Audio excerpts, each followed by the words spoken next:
Hello friends, I am Riyaz sir from Raje institute of science Nanded और मैं आपकी बायोलॉजी का टीचर हूं।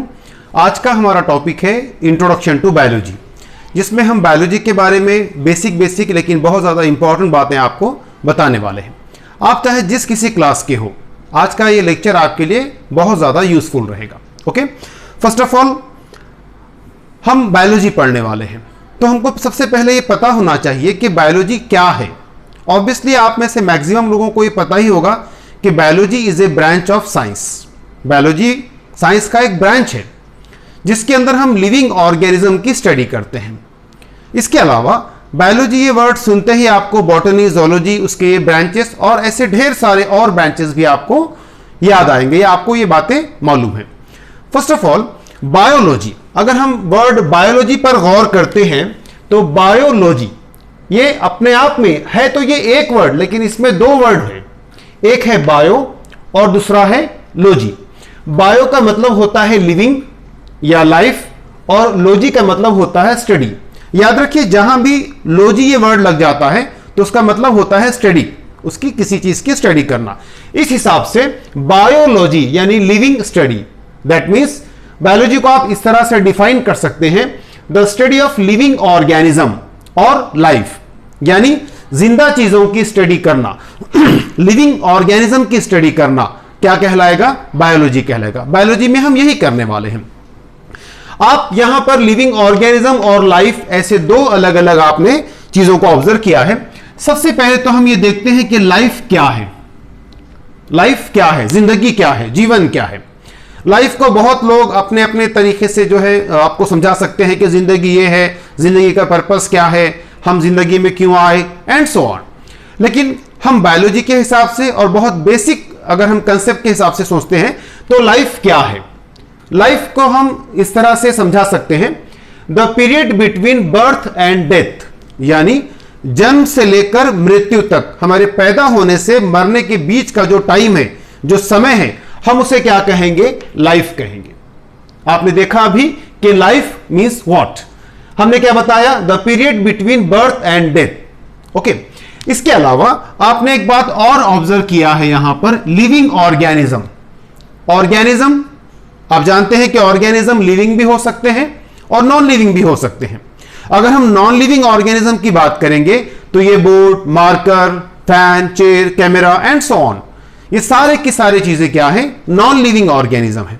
लेकिन जब हम लिविंग ऑर्गेनिज्म की तरफ आते हैं तो लिविंग ऑर्गेनिज्म हम किसे कहेंगे? हमारी नजर से या हम अपने एकदम बेसिक पॉइंट के हिसाब से अगर सोचते हैं तो हम ये समझते हैं कि जो मूवमेंट करता है, हरकत करता है, वो लिविंग है। लेकिन सिर्फ मूवमेंट करना ही लिविंग है ऐसा तो हो नहीं सकता।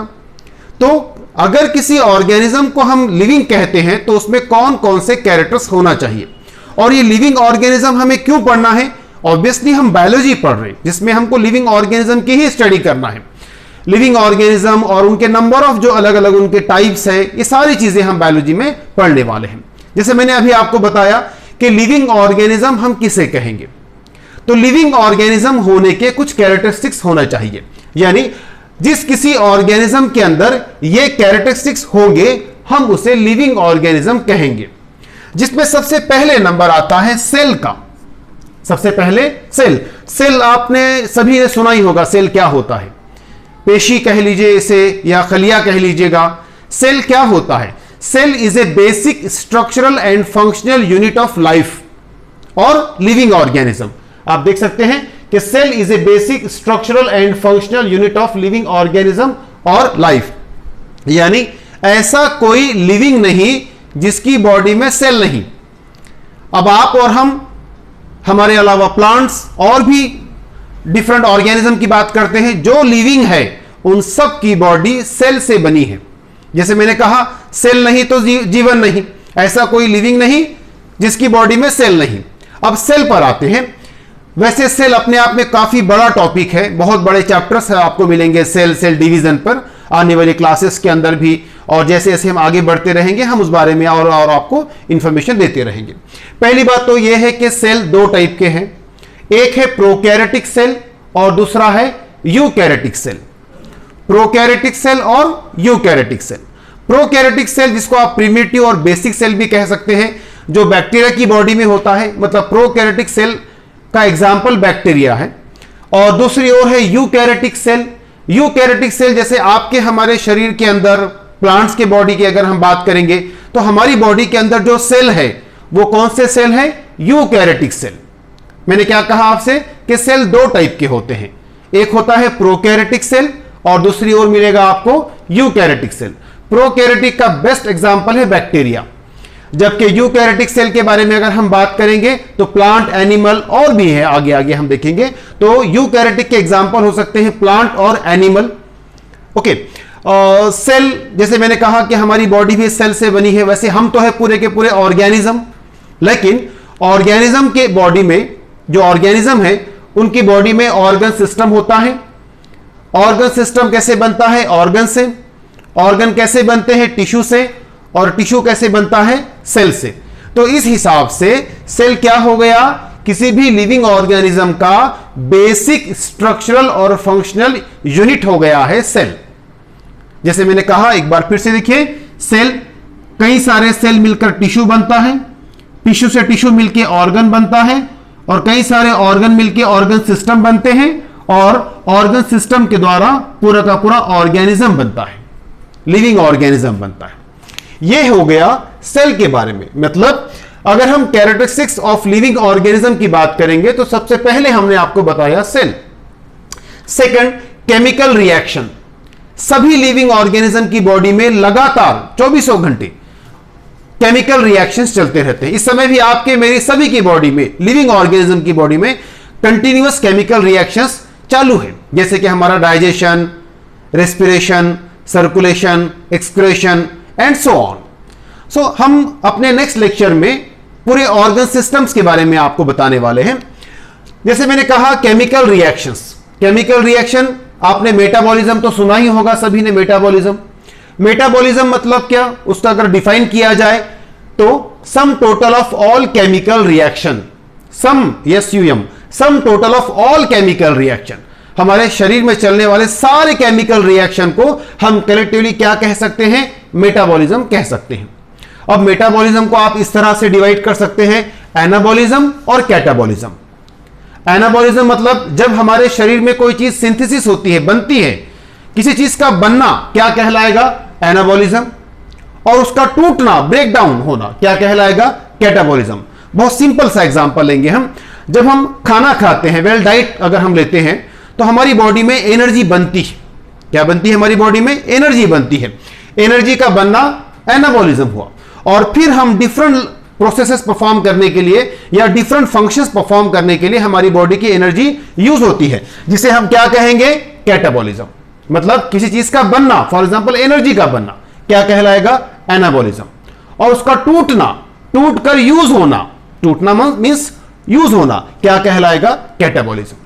यह हो गया second point, chemical reactions. Third characteristic होना चाहिए किसी भी लिविंग ऑर्गेनिज्म का, मूवमेंट। मूवमेंट मतलब हरकत करना, प्लेस चेंज करना, यहां से वहां जाना। देखिए, कोई चल के जाता है, कोई उड़ के जाता है, कोई कैसे मूवमेंट करता है। मूवमेंट करना हर लिविंग ऑर्गेनिज्म का एक कैरेक्टरिस्टिक होगा। ओके, उसके बाद growth and development. Growth and development, growth होना डे बाय डे, जो इस तरह से आपकी बॉडी में, हमारी बॉडी में ग्रोथ होते रहता है, ग्रोथ होता है और डेवलपमेंट होता है। लेकिन ग्रोथ और डेवलपमेंट सिर्फ लिविंग के अंदर ही होता है ऐसा नहीं है, नॉन लिविंग के अंदर भी ग्रोथ होता है। लेकिन non living, for example sand mountain, रेत का टीला ले लीजिए आप, उस पर भी जैसे जैसे रेत जमते रहेगी तो वो भी क्या होगा? ग्रोथ होगा। लेकिन ये ग्रोथ एक्सटर्नली है, जबकि लिविंग ऑर्गेनिज्म की बॉडी में जो ग्रोथ होगा वो इंटरनली होगा। हमारी बॉडी में जो ग्रोथ है वो कौन सा होगा? इंटरनली। तो ग्रोथ एंड डेवलपमेंट ये भी एक कैरेक्टरिस्टिक लिविंग ऑर्गेनिज्म का हो सकता है। Then acquire and use energy, सभी लिविंग ऑर्गेनिज्म पे बात लागू होती है कि वो एनर्जी का यूज करते हैं। पहले तो वो एनर्जी एक्वायर करेंगे, अब उन्हें एनर्जी कहां से मिलेगी? अभी तो हमने कहा आपसे कि हम जो खाना खाते हैं, जो फूड लेते हैं हम, उससे हमें एनर्जी मिलती है और फिर उस एनर्जी का हम यूज करते हैं, उस एनर्जी का हम यूज करते हैं। तो लिविंग ऑर्गेनिज्म एक्वायर करते हैं और यूज करते हैं एनर्जी का। देन रिस्पॉन्स टू इन्वायरमेंट, जितने भी लिविंग ऑर्गेनिज्म हैं वो अपने आसपास के इन्वायरमेंट को रिस्पॉन्स करते हैं। जैसे कि अगर हम अपनी बात करेंगे, हम मौसम के हिसाब से हमारी बॉडी रिएक्ट करती है। ओके, तो सभी लिविंग ऑर्गेनिज्म अपने इन्वायरमेंट को क्या करते हैं, रिस्पॉन्स करते हैं। The next one is reproduction. Reproduction मतलब क्या, अपने ही जैसे नए ऑर्गेनिज्म प्रोड्यूस करना, अपने ही जैसे नए ऑर्गेनिज्म पैदा करना, क्या कहलाता है, रिप्रोडक्शन कहलाता है।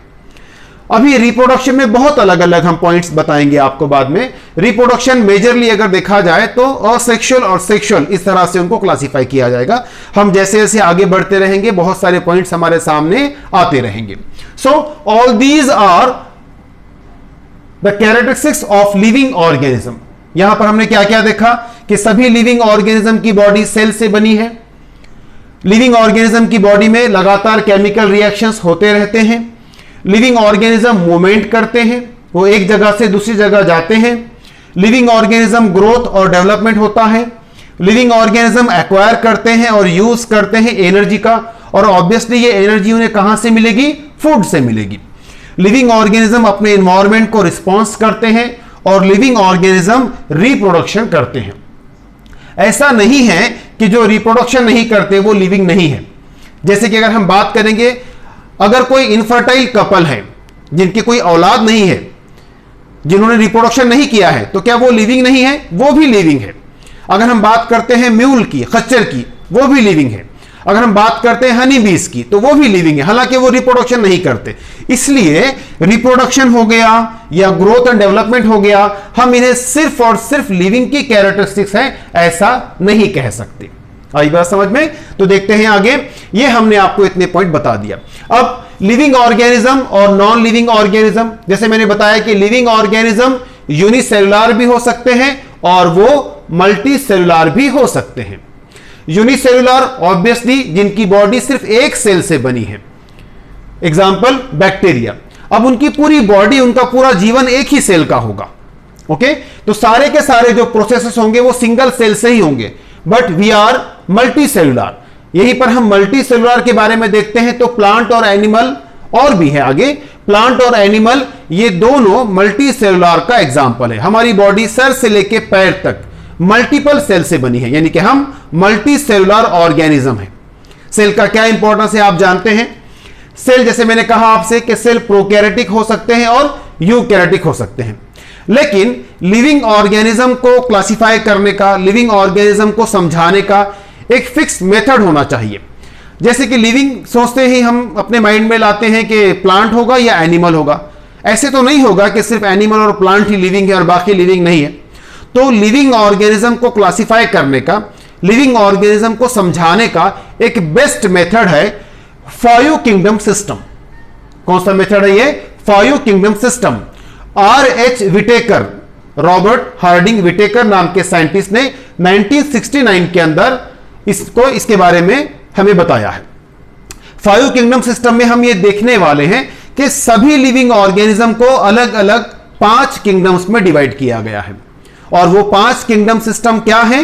Kingdom Monera, kingdom protista, kingdom fungi, kingdom Plantae और किंगडम एनिमलिया। ऑब्वियसली हम किंगडम एनिमलिया में आते हैं क्योंकि हम एनिमल से। तो मैंने क्या बताया आपसे कि 5 किंगडम है, 5 किंगडम सिस्टम। ओके, मोनेरा के अंदर सिर्फ प्रोकैरियोटिक, मतलब मोनेरा इस किंगडम में जितने भी ऑर्गेनिज्म आएंगे वो सारे के सारे प्रोकैरियोटिक है। क्या है वो? प्रोकैरियोटिक है। वहीं दूसरी ओर प्रोटिस्टा, इसके एग्जांपल में amoeba, paramecium, Euglena, kingdom fungi, mushroom, east. और अगर हम प्लांटे की बात करते हैं, प्लांट और एनिमल को क्लासिफाई करने के बहुत सारे मेथड्स हैं, लेकिन किंगडम प्लांटे के बारे में अगर हम देखेंगे तो किंगडम प्लांटे या किंगडम प्लांट, प्लांट को क्लासिफाई किया जाता है ट्रीज, श्रब्स और हर्ब्स के अंदर, जबकि एनिमल को क्लासिफाई करने के बहुत सारे मेथड है, vertebrate, invertebrate and so on. Okay, तो जैसे मैंने आपसे कहा था कि किंगडम प्लांटे और एनिमलिया ये दोनों भी जो है काफी बड़े किंगडम्स है और इन्हें क्लासिफाई करने के बहुत डिफरेंट मेथड्स हो सकते हैं। किंगडम प्लांटे को हम इस तरह से समझने की कोशिश करेंगे कि किंगडम प्लांटे को हम 3 कैटेगरीज में डिवाइड कर सकते हैं। जो प्लांट्स होंगे वो ट्रीज हो सकते हैं, वो श्रब्स हो सकते हैं या फिर वो हर्ब्स हो सकते हैं।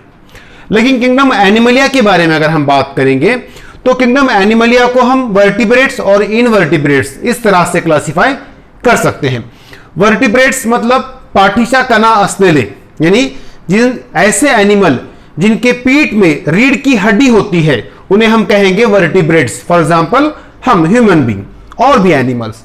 और इनवर्टिब्रेट्स यानी ऐसे एनिमल जिनके पीठ में कोई रीढ़ की हड्डी नहीं होती है, मतलब पाठीशा कना नस्लेले। तो इनवर्टिब्रेट और वर्टिब्रेट्स ये एनिमलिया क्लासिफाई इस तरह से किया जा सकता है, जबकि प्लांट्स के अंदर ट्रीज, श्रब्स और हर्ब्स देखे जा सकते हैं। ओके, हम अपने नेक्स्ट लेक्चर में ह्यूमन बॉडी के अंदर जितने भी सिस्टम्स है वो टॉपिक देखेंगे और ऐसे बहुत सारे हम आपको एक्स्ट्रा के पॉइंट्स बताएंगे।